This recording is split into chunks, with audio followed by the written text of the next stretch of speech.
নমস্কার বন্ধুরা দেখছেন এই যে 1 2 3 4 5 6 ছটার যে পয়েন্টের যে স্ক্রুটা ঢুকেছে, ঠিক আছে, এটা এমসিবি আছে।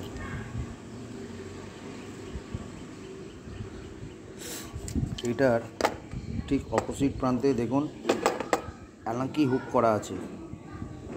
এই যে দেখছেন অ্যালাং কি হুক করা আছে। এই সেটে অ্যালাং কি আপনাকে ইউজ করতে হবে। ইউজ করতে পারলে তাহলে এইটা পুরো ওপেন হবে, ঠিক আছে। যখন ওপেন হবে দেখবেন এর মধ্যেখানে এই সাইডটায় দাগ বরাবর আছে, ঠিক আছে।